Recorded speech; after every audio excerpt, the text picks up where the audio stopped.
Hello, welcome to Zeens and Roger. My name's Rosina. I'm a crochet designer and I live in the southwest of the UK. And today it's raining sideways. If I look out the window, it's raining over there. If I look out the window over there, it's raining over there as well. I don't want to leave the house, but I have to.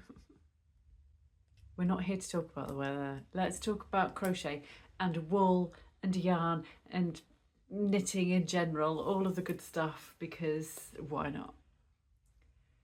How are you? You all right? I would like to say, first of all, because I forgot to mention this last time I popped by, that I think a couple of podcasts ago I said, oh, tell me where you're from. I'm really curious. I'd like to know where.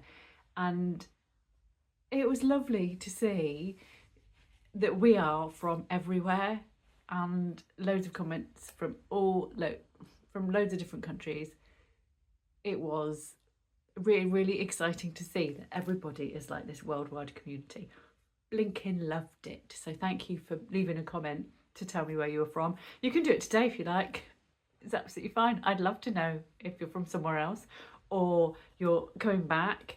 Let me know in the comments so that you can go in and have a look at where everybody else is from as well. That was quite a good idea. You could always also say what you are making at the moment, what are you working on, whether or not it's knitting, crochet, la-di-da-di-da. Or just finding like half an hour in between the chaos. That's good too. And if you're choosing to spend it with me, then thanks. I mean, you're bonkers, but thanks. Anyway, let's talk Game of Wool first, because I watched it on Sunday and loads of other people did too. I've been reading reviews about it. Some all right, some not so good.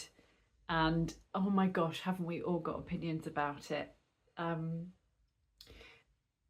don't know where it's available to watch other than in the UK, because I know a couple of comments have been, where can I watch this? I am in a different country. Where can I watch this? I don't know. It's not. What have I got stuck in there? What's that? Well, it's not a Kimble tag because I didn't buy this jumper. I made it. I'll talk about it in a minute actually, because I haven't. It feels like a knit. What is it called? A knitting needle. A Christmas needle. silly person that I am. Scratchy. What is it? What's a twig? Why are you in my jumper? Anyway, I'll talk about Fuzzy Duck in a minute. But first, let's talk about Game of Wool, just because it's fresh, it's new. First episode aired on Sunday, and I mean, it was all right. I am not going to be super critical and mean about it because I think that's not fair. It's a new television show. I mean, obviously the format is very similar to things we've seen before, like Sewing Bee and Bake Off and whatnot, even the Pottery Throwdown, which I've never really watched, but I am very familiar with Sewing Bee and Bake Off. The opinions of a lot of people online at the moment are that you can't make this meditative, slow hobby into a competition, because that's not it. It's almost like contradicting itself. It's clashing with its own self. You can't have the two in the same space. However, I'm willing to watch them try do it.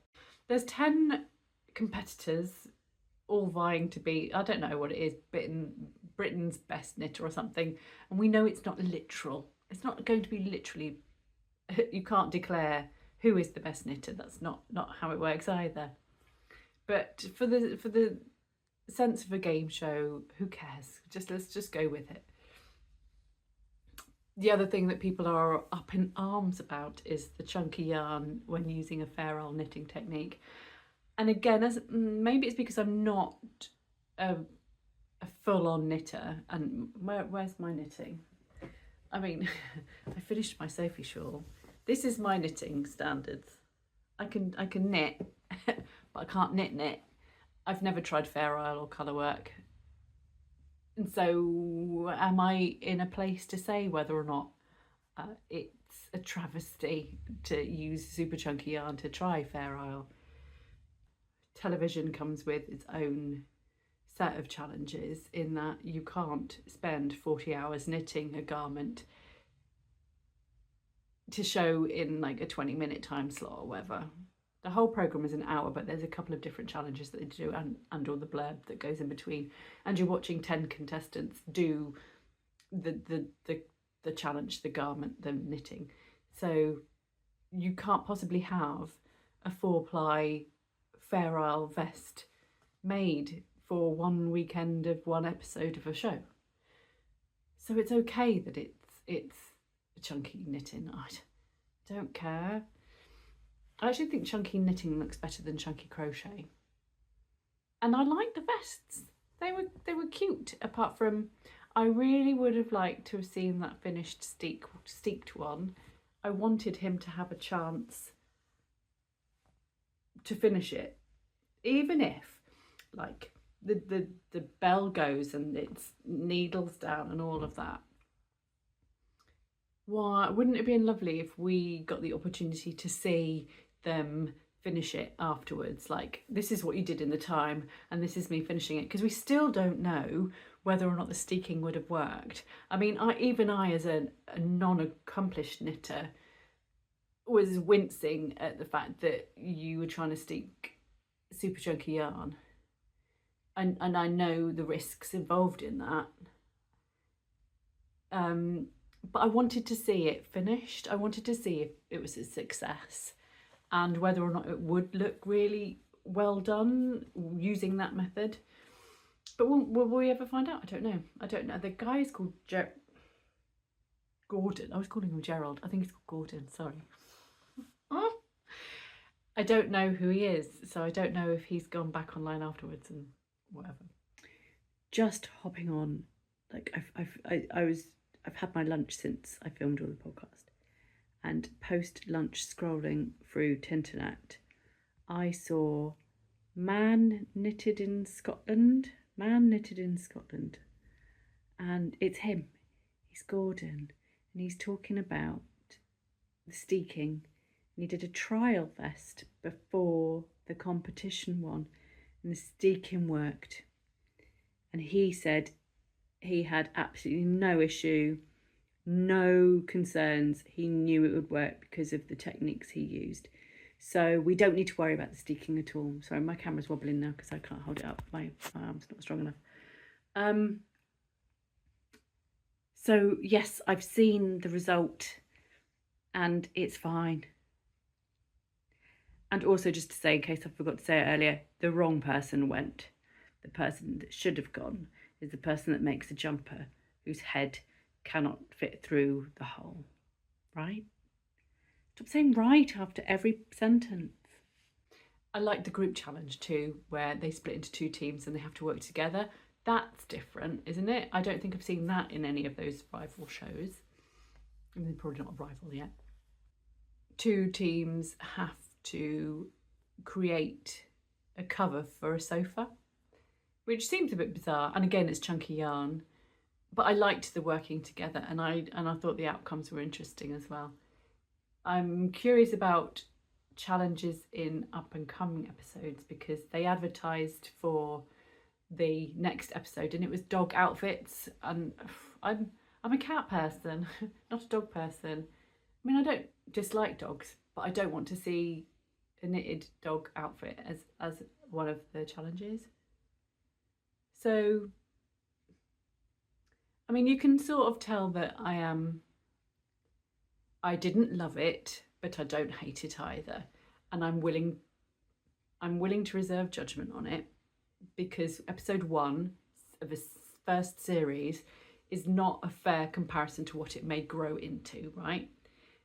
I think I remember watching Sewing Bee for the first time. That first series of the Sewing Bee was a little bit dry. I mean, I think you had Claudia Winkleman as the presenter, who is top-notch, experienced presenter who's got comedy chops, and also is just, I mean, she's fabulous in Traitors. I've been watching Traitors and it's amazing. I haven't seen the Civvy versions, but I've been watching the celebrity version, like on the edge of my seat. It's so fabulous, and I'm sure Claudia and her clothes and outfits and knitwear has got something to do with that. I've digressed, sorry. first series of Zombie was very dry, but look where it is now. I think it's amazing. It's really popular. It's fun to watch. Even my husband watches Sewing Bee with me because it's actually good television. But it had to grow into that, right?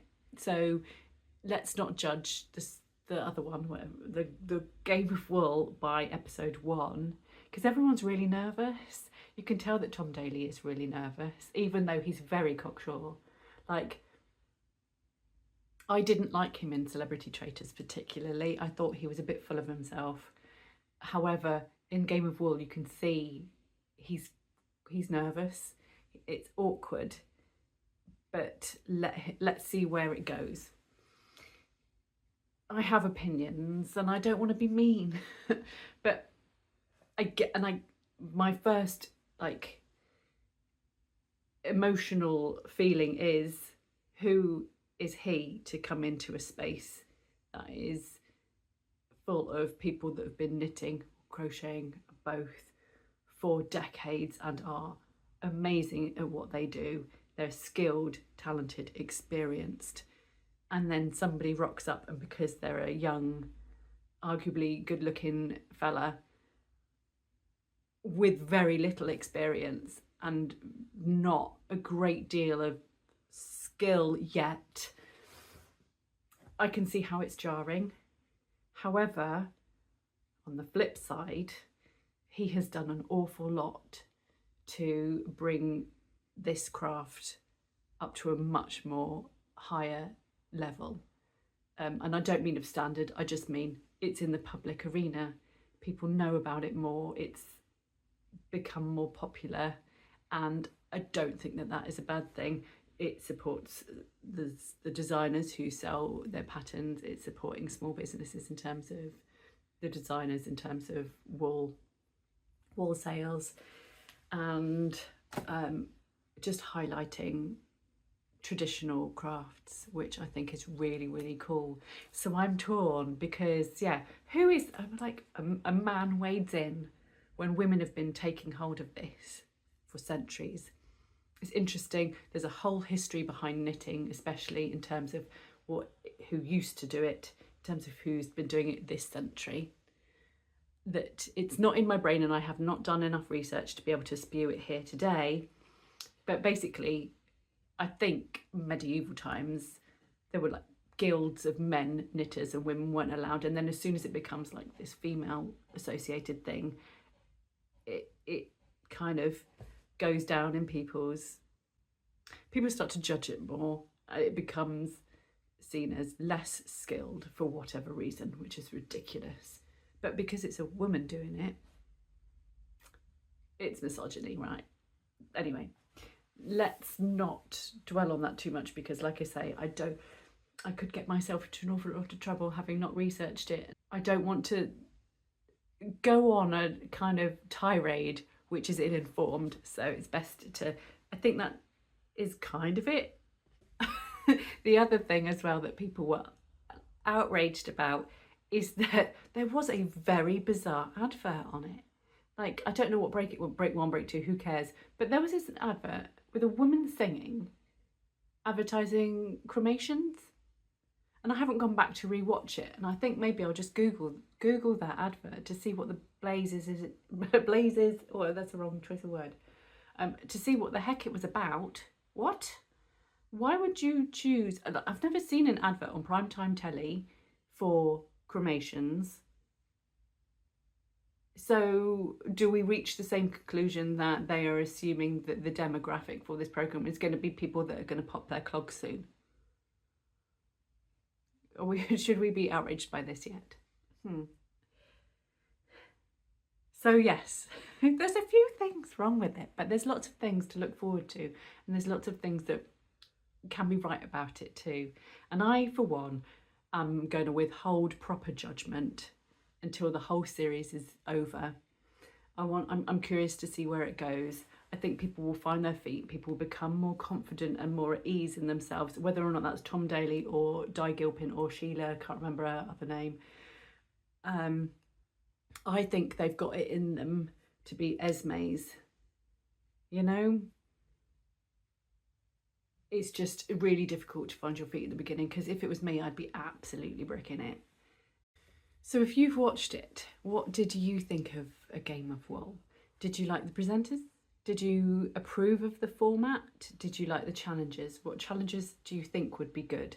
I've seen a couple of people offering up suggested ideas for different challenges, and I thought they were really good, but I can't remember what they were now.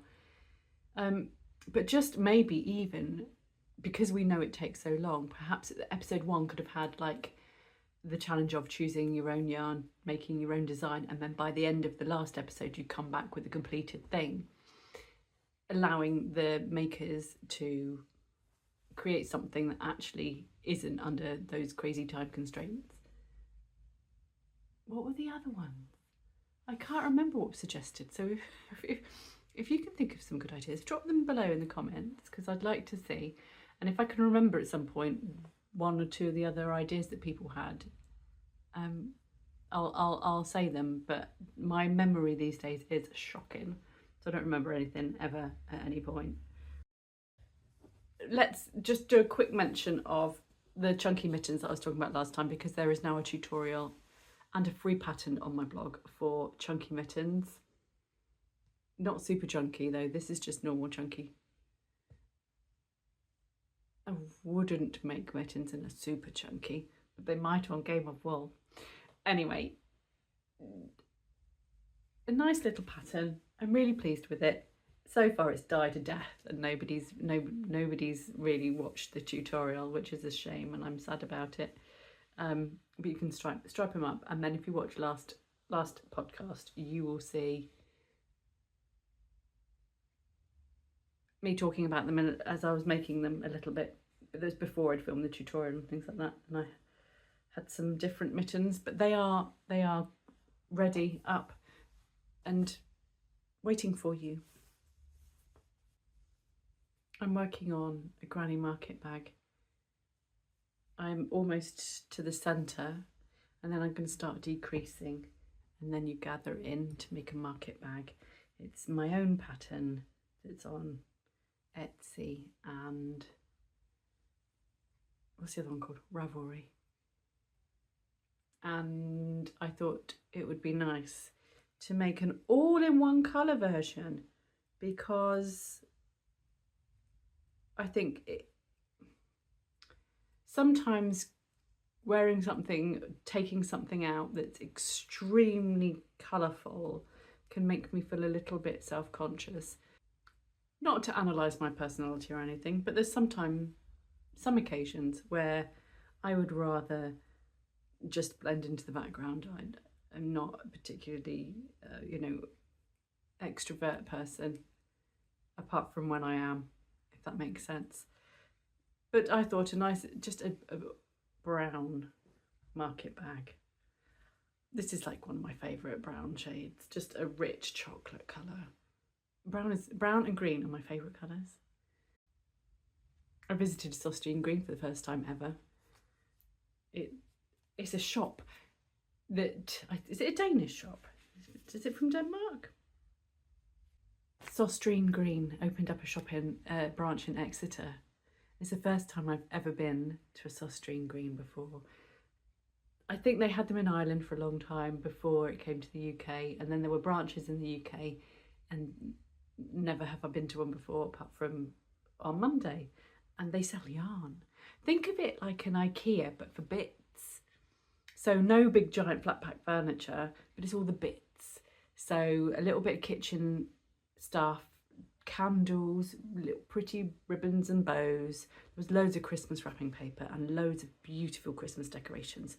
But they had wool as well, crafting supplies, pens and pencils, and lots of little just like decor, house decor and stuff like that. I'm gonna go back.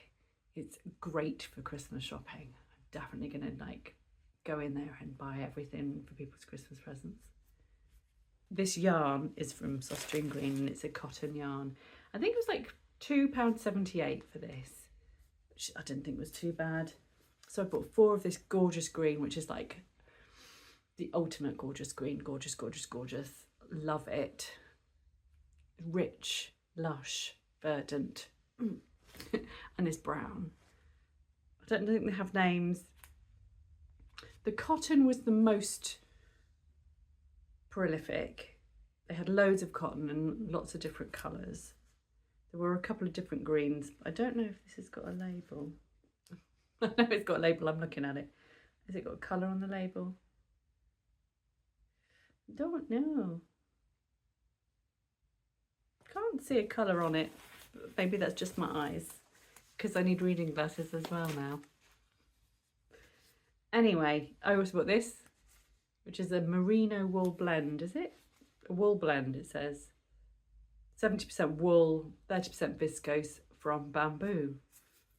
I bought one of these because I want to swatch it to see what it's like, but they didn't have very many colours, and it was a bit more pricey. It was maybe £6, between £4 and £6.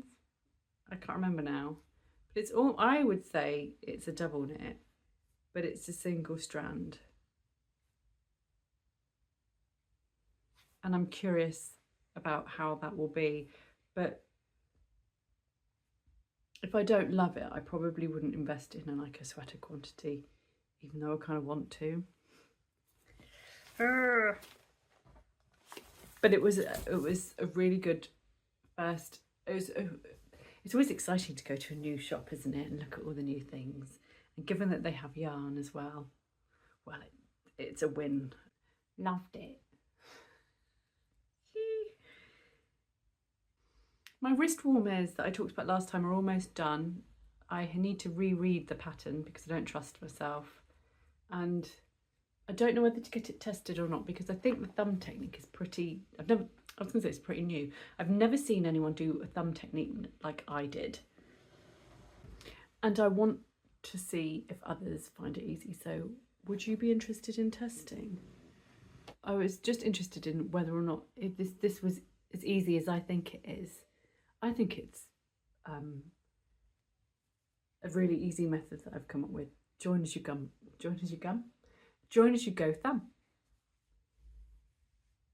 So you work this in rows, stitch it together, leave a hole, J go thumb. Boom.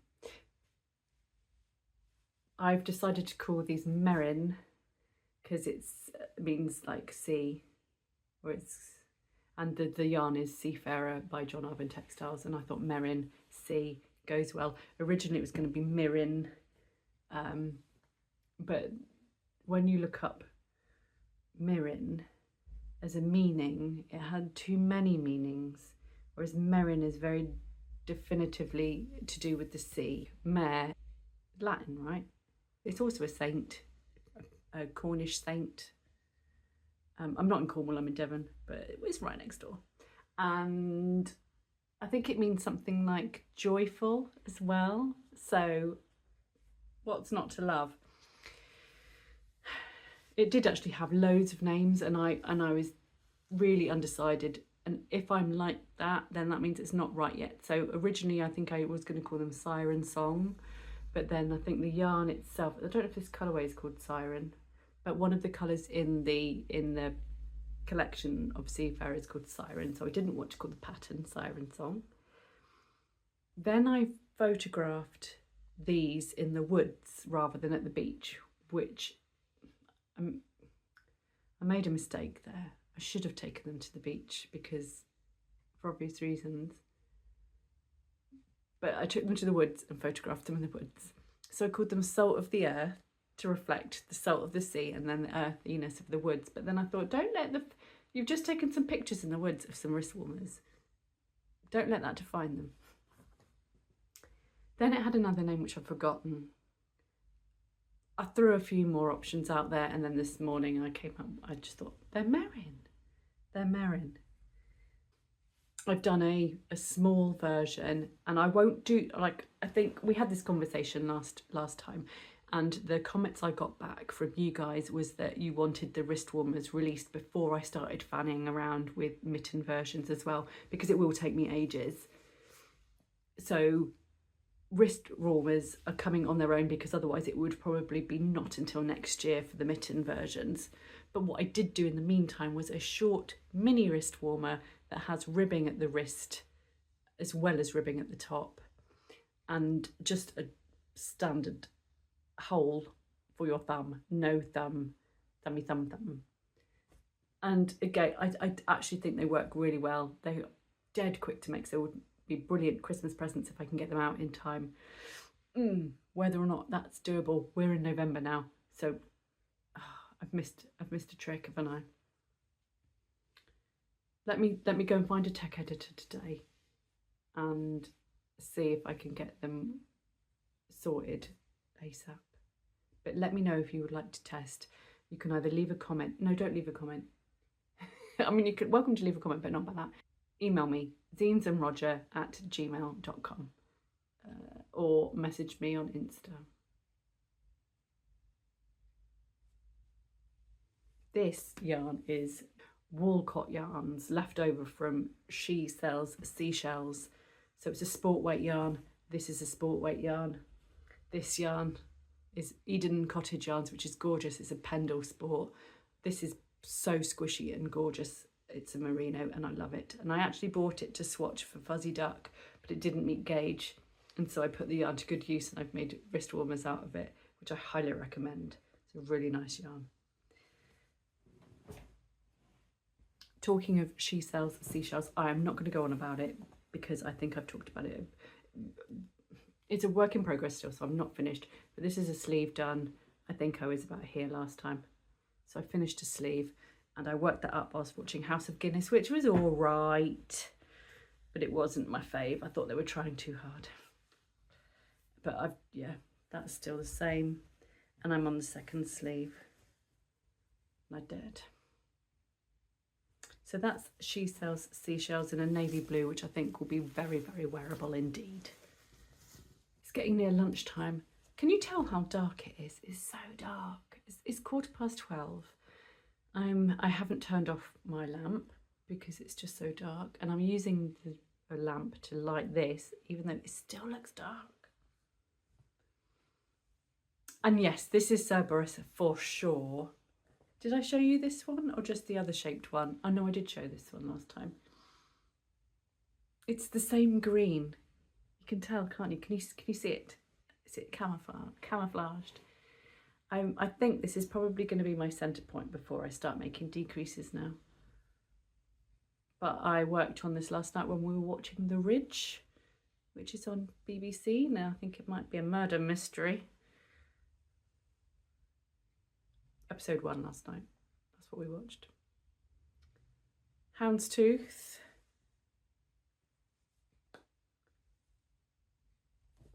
I found the neon yellow fluff. Do you think it will work? Or should I just stick with the green? Because I have some leftover yarn from the jumper. Do I stick to the green, which would... I don't know. Green or neon yellow? Green or neon yellow? Please help me decide. Cerberus, coming soon. Coming soon. Also, you could use, I think a double knit version of that would be fabulous as well. Not just, it's 4-ply merino sock. It's merino sock held with the floof, the mohair kid silk. These the same as that, and they are both Yarnsmiths, the brand, which is by Wool Warehouse, and it's all good stuff. I've bought the merino sock, the mohair kid silk I've tried, and also the merino DK. They're all amazing. Like, the colour choices are great, modern colours. I love the yarn of all of those things so far, and I want to try the cotton for bags and things. But they've got loads of different other ones. I'm not a spokesperson for the brand at all, but I've tried it and I really like it. So I want to use more yarn all the time. But let's talk Fuzzy Duck, shall we? Because I'm wearing it and I love it. And when I say I love it, I mean it. I really mean it, because I am so thrilled with making a crochet sweater that is so wearable and easy to make. It's a drop shoulder construction, which means it just goes wherever the shoulder is. Here it's just straight down. You've got front panel, back panel, sleeves. The cowl is worked separately. You don't need to do the cowl. I've shown you my crew neck version. I think I might have been wearing it last podcast or the podcast before, the blue crew. I want to make a fifth one. I've made 4 already, or 3.5, because I've got a stripy one that I wasn't sure about.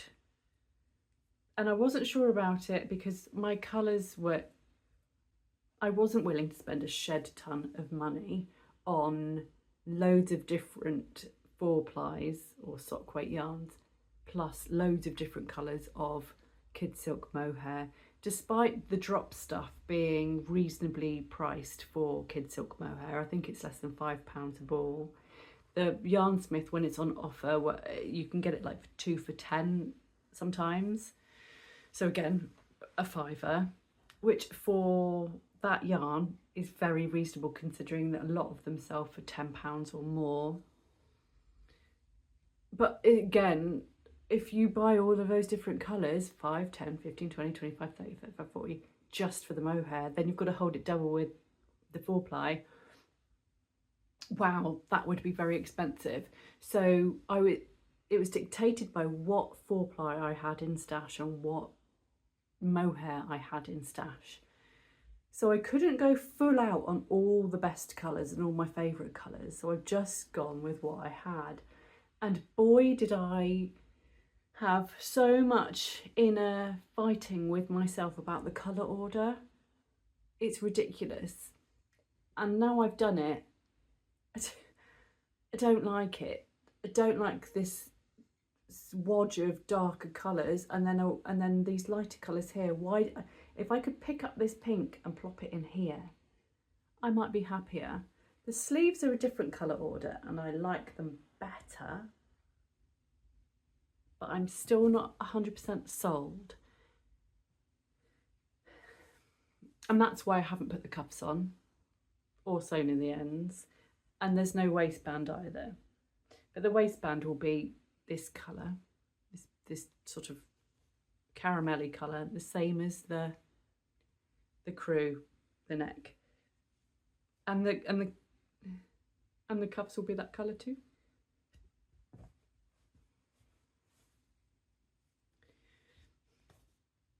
If I finish this, I want a waistband that's like that deep, just to see what it looks like. I think it would look good, but that is a lot of work. It's a lot of hours.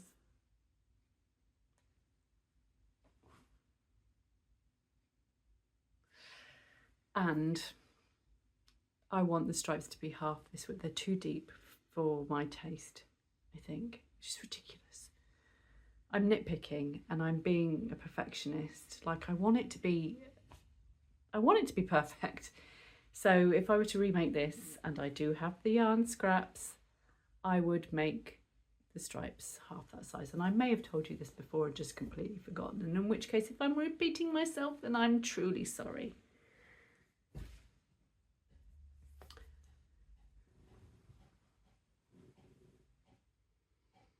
Fuzzy duck is an accompaniment to ducky fuzz, in name and fluff only, I suppose. Ducky fuzz is a sleeveless vest which uses a different stitch, only fluffy yarn, although you don't have to use fluffy yarn, and is different shaping and all that. So there's no real connection other than the fluff and the play on words to entertain me. And yeah, what I'll do is link you to the blog post where I've share lots of photos. There's loads more photos on Ravelry as well, and Etsy. So you can get it from Ravelry, you can get it from Etsy. And this is, I think we're the 4th of November today. The 9th of November is the deadline for the discount. So you get 25% off Etsy and Ravelry with the code FUZZY25. So you've got to be in it to win it. If you're an early bird viewer, then you've got the chance to get that discount, and after that it goes up. I'll try and get this video out, so that there's at least four days to give you that discount opportunity, and then you can make Fuzzy Duck.